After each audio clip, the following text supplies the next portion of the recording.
సాధారణంగా రాజకీయాల్లో ప్రత్యర్థి పార్టీల మధ్య వివాదాలు విమర్శలు జరిగితే ఆశ్చర్యపోవాల్సిన అవసరం ఉండదు. కానీ తెలంగాణ కాంగ్రెస్ లో మాత్రం పరిస్థితి భిన్నంగా మారింది. వరంగల్ పశ్చిమ నియోజకవర్గంలో కాంగ్రెస్ నేతల మధ్య అంతర్గత కలహాలు ఇప్పుడు హాట్ టాపిక్ గా మారాయి. ఓ ఎమ్మెల్యే తన సొంత పార్టీ నేతకు బహిరంగంగానే తీవ్ర హెచ్చరికలు జారీ చేయడం స్థానిక రాజకీయాలను రగిల్ చేసింది.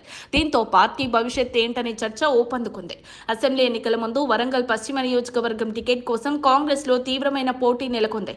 హనుమకొండ డీసీసీ అధ్యక్షుడు నాయని రాజేందర్ రెడ్డి, సీనియర్ నేత జంగా రాఘవరెడ్డి టికెట్ కోసం తీవ్రంగా పోటీ పడ్డారు. చివరకు అధిష్టానం నాయనికి టికెట్ కేటాయించడంతో జంగా తీవ్ర అసంతృప్తికి గురయ్యారు. నాయని రాజేందర్ రెడ్డి గెలుపొందిన తర్వాత పార్టీకి నష్టం జరగకూడదనే ఉద్దేశంతో అధిష్టానం జంగా రాఘవరెడ్డిని పామ్ ఆయిల్ కార్పొరేషన్ చైర్మన్ గా నియమించింది. అయితే గత కొద్ది రోజులుగా జంగా అనుచరులు సోషల్ మీడియాలో నాయని వ్యతిరేకంగా ప్రచారం మొదలుపెట్టారు.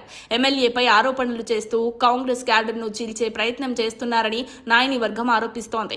జంగా రాఘవరెడ్డి వర్గం ఇప్పుడు ఎమ్మెల్యే కోటా, ఎమ్మెల్సీ టికెట్ తమ నేతకు ఇవ్వాలని ప్రచారం చేస్తోంది. అయితే నాయని వర్గం మాత్రం దీన్ని తీవ్రంగా వ్యతిరేకిస్తోంది. గతంలో టీఆర్ఎస్ కు అనుకూలంగా పనిచేసిన వ్యక్తికి ఎమ్మెల్సీ పదవి ఇస్తే అది పార్టీకి తీవ్ర నష్టం కలిగించే అవకాశం ఉందని కాంగ్రెస్ సీనియర్ నేతలు భావిస్తున్నారు. ఈ పరిణామాలతో కాంగ్రెస్ లో అంతర్గత విభేదాలు మరింత పెరిగే అవకాశం కనిపిస్తోంది. నాయని బహిరంగంగా జంగా అనుచరులకు వార్నింగ్ ఇవ్వడం, కాంగ్రెస్ నాయకత్వం ఈ సమస్యను ఎలా పరిష్కరించనుందో అనే చర్చ రాజకీయ వర్గాల్లో ఊపందుకుంది. స్థానిక సంస్థల ఎన్నికలు సమీపిస్తుండటంతో ఈ వర్గపోరు పార్టీకి మరిన్ని సమస్యలు తెచ్చిపెట్టే అవకాశం ఉందని విశ్లేషకులు భావిస్తున్నారు. తాజా రాజకీయ పరిణామాలను బట్టి కాంగ్రెస్ భవిష్యత్తుపై ఎన్నో ప్రశ్నలు నెలకొన్నాయి. అధిష్టానం ఈ వివాదాన్ని సమర్థవంతంగా పరిష్కరించగలిగితేనే పార్టీ బలంగా నిలిచే అవకాశం ఉందని విశ్లేషకులు అభిప్రాయపడుతున్నారు. మరిన్ని అప్డేట్స్ కోసం మా కాయ్ టీవీని సబ్స్క్రైబ్ చేసుకోండి. మా వీడియో కనుక మీకు నచ్చినట్లయితే లైక్ చేయండి, షేర్ చేయండి. మీ విలువైన అభిప్రాయాలను కామెంట్ బాక్స్లో తెలియజేయండి.